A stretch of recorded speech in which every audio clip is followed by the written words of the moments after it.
Hello, this is Danu, and today we're going to continue learning about the machine learning process, specifically about the naive Bayes, and let's get started.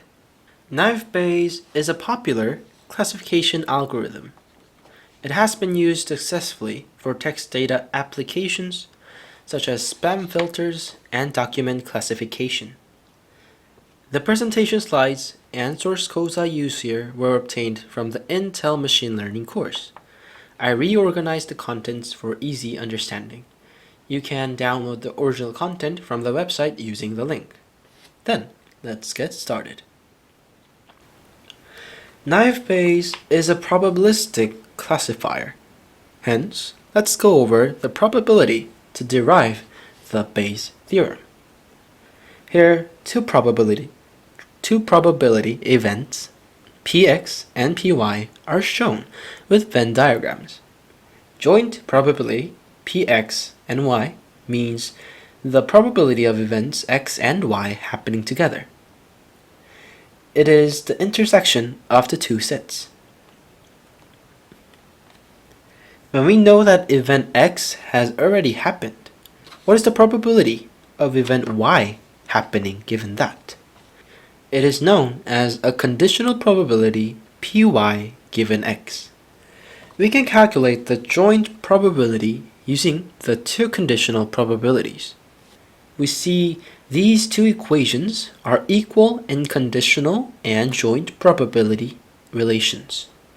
We can derive the well-known formula of Bayes' theorem from the previous equation.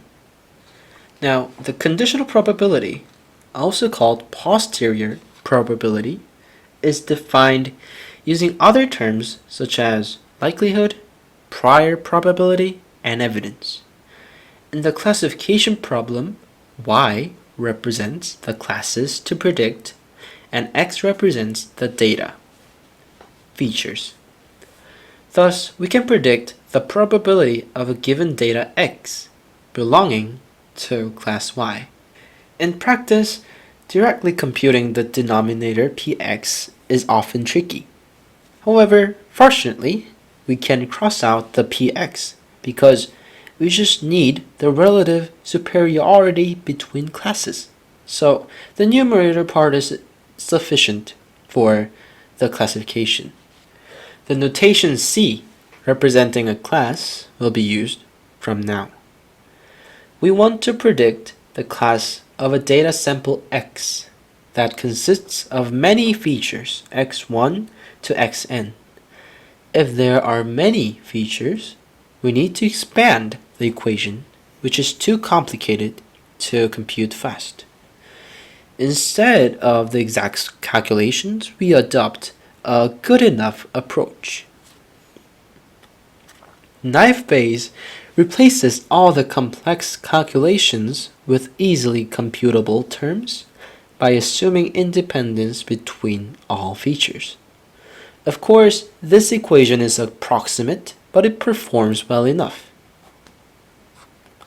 Finally, we can write a nice computable formula. We compute these values for all classes and pick the class with the highest value. Let's see one more math trick. The log function turns products into sums and preserves the relative order of values. So wrapping the equation with a log function is good for computational efficiency and easier differentiation. Let's see how naive Bayes works in the example of play tennis. Here's the weather data for 14 days and the class label indicating whether or not a person played tennis that day. The prior probabilities of each class are given as 9/14 and 5/14 respectively. The table shows the class conditional likelihood. For example, of the 9 days we play tennis, sunny days are 2. Thus, P sunny, given yes, equals 2/9. We can do the same for other features. Here's a new day, sunny and cool with high humidity and strong wind. Is this person going to play tennis on this day or not? We compute P yes given x and P no given x using the formula and predict.